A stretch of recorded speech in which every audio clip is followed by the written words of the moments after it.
ओम नमस्ते रुद्रमन्यव उतो तैखवे नमः बाहुभ्यां मुतते नमः नमो नमः। तमारा बधानुं स्वागत करूं छुं तपोभूमि गुजरातमां। आजनुं पंचांग आजे तारीख 23/12/2024 अने सोमवार। आजनी तिथि माक्षर मासना कृष्ण पक्षनी अष्टमी तिथि व्याप्त जोवा मळे छे। योग सौभाग्य छे, करण कौलव छे। चंद्र महाराज कन्या राशि में भ्रमण करी रह्या छे एटले आज जे जातकोनो जन्म थाय छे एमनुं नाम प ठ अण वर्णो परथी राखवानुं रहेशे। सूर्यनारायणनो उदय सवारे 7:17 नो छे। सूर्यनारायणनो अस्त सांजे 6 वाग्यानो छे। राहुकाळ सवारे 8:38 थी शरू थईने 9:58 सुधी व्याप्त रहेशे। अभिजीत मुहूर्त बपोरे 12:17 थी शरू थईने 1 वाग्या सुधी व्याप्त रहेशे। अष्टमी अने सोमवारनो दिवस वास्तु द्वारा आजे आपणे भगवान सांब सदाशिवनी आराधना करीशुं। एमां पण ईशान कोणना अंदर एक काचना बाउलमां पाणी भरवानुं छे, गुलाबनी પાંદડીઓ एना अंदर राखवानी छे अने मीठुं अंदर ओगाळीने ए तरफ मूकवानुं छे। आम क्रिया करवाथी नकारात्मक ऊर्जा तो दूर थशे ज, पण तमारो आजनो दिवस पण मंगलमय पसार थशे। अटकायेला जे कामो छे ए वेगवंत थशे अने एना कारणे थईने ए वेगवाळा थयेला कार्योथी तमारुं मन प्रफुल्लित बनशे। आशा करूं छुं भगवान सांब सदा शिवनी आराधना आपणे अलग अलग माध्यमोथी करता रहीए अने आपणुं दिवस अने जीवन मंगलमय पसार थाय। नमो नमः।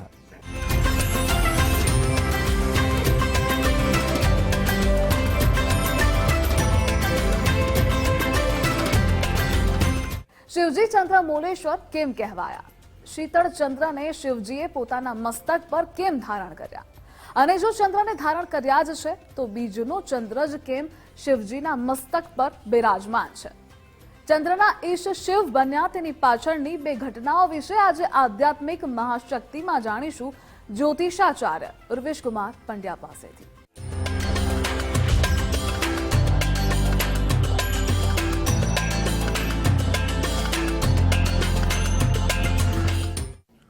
नागेन्द्रहाराय तिलोचनाय भस्मांगरागाय महेश्वराय नित्याय शुद्धाय दिगंबराय तस्मै नकाराय नमः शिवाय। नमो नमः। तमारा बधानुं स्वागत करूं छुं आध्यात्मिक महाशक्तिमां। भगवान सांब सदाशिवनुं एक नाम छे चंद्रमौलेश्वर, चंद्रशेखर।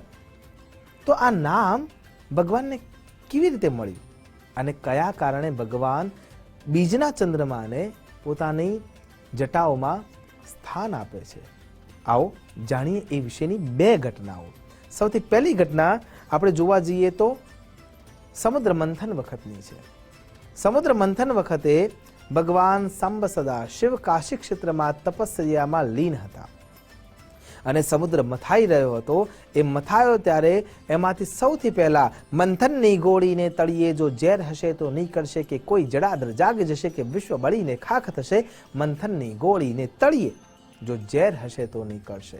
સમુદ્ર મથાઈ રહ્યો હતો એમ બધાના મન પણ મથાઈ રહ્યા હતા અને એમાંથી સૌથી પહેલા જે તત્વ નીકળ્યું એ હતું હળાહળ વિષ। અને એ હળાહળ વિષ જ્યારે વ્યાપ્ત બન્યું ત્યારે એની મારક ક્ષમતા એટલી બધી હતી કે ઋષિ મુનિ પીર ફકીર યતિ જતિ સંત ઓલિયા તમામ પ્રકારના વ્યક્તિઓ એનો તાપ સહન કરી શકતા ન હતા। વ્યક્તિઓ તો ઠીક છે પણ વૃક્ષો વેલાઓ વનરાઈઓ ત્યાં મૂર્છા લાગવા લાગી, ત્યાં વિલાવા લાગી, એનો પણ નાશ થવા लाग्यो। આકાશના અંદર કાળા ડિબાંગ વાદળો છવાવા लाग्या। દેવો પણ શ્વાસ રૂંધાતા હોય એવી રીતે અનુભૂત કરવા लाग्या અને પોતાની જાતને બચાવવા માટે ત્યાંથી દોડવા लाग्या। બ્રહ્મા વિષ્ણુ પણ આ પરિસ્થિતિને તાગમાં લઈ શકતા ન હતા અને એ પરિસ્થિતિને જોઈને કેવળ એક જ આધાર હતો, ભગવાન सांब सदा शिवने आग्रह। અને તમામ પ્રકારના દેવો દૈત્યો ત્યાં ઉભેલા ઋષિઓ અને સમુદ્ર મંથન વખતે જે અગોચર વિશ્વ પણ ત્યાં વ્યાપ્ત હતું એ તમામ ભગવાન सांब सदा शिवની આરાધનામાં જોડાય છે। जटाटवी गलज्जल प्रवाह पावित स्थले गले विलंब विलंबितां भुजंग तुंग मालिकां डमट डमट डमट डमन निनाद डमरवयम चकार चंड तांडवम तनोतु न शिव शिवम।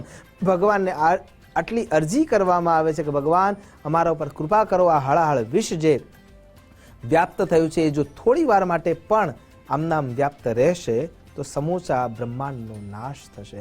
અને કરુણા નિધાન પોતાના આસન પરથી ઊભા થાય છે અને સમુદ્રના કિનારે પહોંચી અને એ હળાહળ વિષને ધારણ કરવા માટે જાય છે. પણ જેઓ એ ધારણ કરવા જાય છે અને તરત સ્મરણમાં આવે છે કે હૃદયમાં તો રામ બિરાજ્યા છે અને એને હાનિ થાય એ મને જરાય પોસાય એમ નથી. એટલે ભગવાન એ સમુદ્રમાંથી નીકળેલું જે હળાહળ વિષ છે એને ધારણ કરે છે, કંઠ સુધી પહોંચે છે. હવે બહાર પણ કાઢી ના શકાય કેમ કે દુનિયા નાશ પામશે અને એટલા માટે મારા ભગવાન સાંબ સદા શિવ એને ગળામાં ગ્રહણ કરી રાખે છે.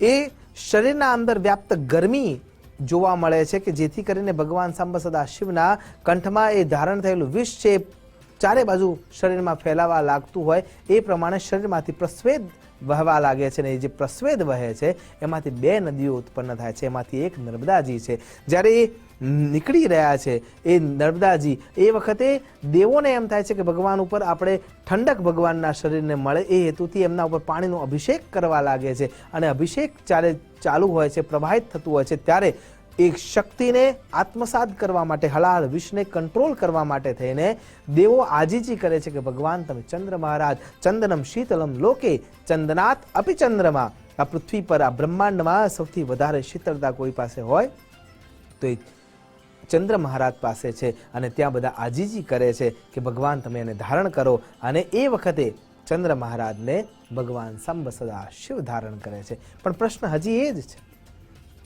તો પછી બીજનો જ ચંદ્રમા કેમ? પૂર્ણિમા પણ ક્યાં ખોટી છે? એકાદશીનો ચંદ્રમા પણ ક્યાં ખોટો છે? એ પણ એટલો જ રૂપવંત છે. તો એનો જવાબ એ થાય છે કે ભગવાન હંમેશા તિરોભાવના અને અનુગ્રહના દેવ છે. અને એટલા માટે બીજનો ચંદ્રમા એટલા માટે કે પ્રતિપદાનો જે ચંદ્રમા છે, જ્યારે આપણે આકાશ દર્શન કરતા હોઈએ છીએ ત્યારે પ્રતિપદાનો જે ચંદ્રમા છે એ સરળતાથી જોવો ખૂબ જ અઘરો થઈ પડે છે. એક રેખાના આધારે જ જોવા મળે છે. પણ જ્યારે એ દ્વિતીયામાં પ્રવેશ કરે છે ત્યારે એ જે કલા છે એ સૌથી પહેલી શરૂઆત છે. અને ભગવાન સાંબ સદા શિવ જીવનના શ્વાસ છે. અને એટલા માટે એ પહેલી શરૂઆત જે છે એ ચંદ્રને ગ્રહણ કરે છે. અને એટલા માટે ભગવાન સાંબ સદા શિવ એને પોતાના મસ્તક પર ધારણ કરે છે અને એ શીતળતા વ્યાપ્ત થાય છે. બીજી ઘટના જો વિચાર કરીએ તો એ સૌથી વધારે વિદિત છે. દક્ષ પ્રજાપતિના 27 દીકરીઓ સાથે એમના લગ્ન થયા છે. એમાંથી એ રોહિણીને વધારે સ્નેહ આપે છે. અન્યની ફરિયાદ છે. વારે વારે દક્ષ પ્રજાપતિ એમને સમજાવે છે પણ આ માનવા તૈયાર નથી. છેવટે ક્રુદ્ધ થઈને એ શ્રાપ આપે છે કે તને કુષ્ઠ રોગ થાય અને શ્રાપના પરિણામે એમનું શરીર ધોવાઈ જાય છે. ચંદ્ર મહારાજ વિના બ્રહ્માંડમાં ન ચાલી શકે. અને એટલા માટે થઈને ચંદ્ર મહારાજ ઉપર જે શ્રાપ લાગ્યો છે એનું નિવારણ કરવા માટે નારદજી અને અન્ય દેવો ચંદ્ર મહારાજને ભગવાન સાંબ સદા શિવની અર્ચના કરવાનું કહે છે. અને જે સોમનાથ ક્ષેત્ર છે ત્યાં, પ્રભાસ પાટણ જે ક્ષેત્ર છે ત્યાં ચંદ્ર મહારાજ યુગો સુધી તપશ્ચર્યા કરે છે. અને તપશ્ચર્યાના અંતે ભગવાન સાંબ સદા શિવ પ્રગટ થાય છે અને આ દોષનું નિવારણ કરવા, શ્રાપનું નિવારણ કરવા રસ્તો કરે છે કે શ્રાપ ક્યારે મિથ્યા ના થઈ શકે પણ એના મારકતાને ઘટાડવી જરૂર છે સૃષ્ટિના સંતુલન માટે. અને એ હેતુથી એ ચંદ્ર મહારાજને વચન આપે છે કે એકમથી લઈને પૂર્ણિમા સુધી તમે ધીમે ધીમે વધતા જશો, પૂર્ણિમા સુધી તમે વ્યાપ્ત રહેશો અને પૂર્ણિમાના અંતિમથી જે શરૂઆત થાય છે ત્યાંથી ધીરે ધીરે ક્ષય થતા જશો અને અમાસના દિવસે ક્ષયને પામશો. અને આ પ્રમાણે ચંદ્ર પર અનુગ્રહ કરવાના કારણે થઈને અને આ સુયોગ્ય માર્ગ આપવાના કારણે થઈને ભગવાન ચંદ્રના ઈશ થઈ જાય છે. એટલા માટે સોમેશ્વર અથવા સોમનાથ તરીકે આપણે આજે એમને વિદિત કરીએ છીએ. તો આ બંને ઘટનાઓને જ્યારે જોઈએ છીએ ત્યારે આપણને એવું સ્પષ્ટતાથી સમજાય છે, જાંચીએ ગિરિજાપતિ કાશી, જાસુ ભવન અણિમાદિક દાસી, અવઢરદાની દ્રવત પુનિથોરે, દેખીને સકત દીન કર જોડે. અને એટલા માટે ભગવાન સાંબ સદા શિવ ચંદ્ર ઉપર અનુગ્રહ વરસાવે છે અને વરસાવ્યા પછી એને પોતાના મસ્તક પર ધારણ કરે છે. એટલા માટે ચંદ્રમૌલી તરીકે એમનું નામ જગવિખ્યાત છે. આશા કરું છું ભગવાન સાંબ સદા શિવની આરાધના કરતાં કરતાં આપણું જીવન પણ શ્રેયસ્કર માર્ગ સુધી પહોંચે અને ભગવાનના શ્રી ચરણોમાં આપણું મન સદૈવ વ્યાપ્ત રહે. એ જ અભ્યર્થના સાથે નમસ્કાર. અસ્તુ સદા શિવોહમ. નમો નમઃ.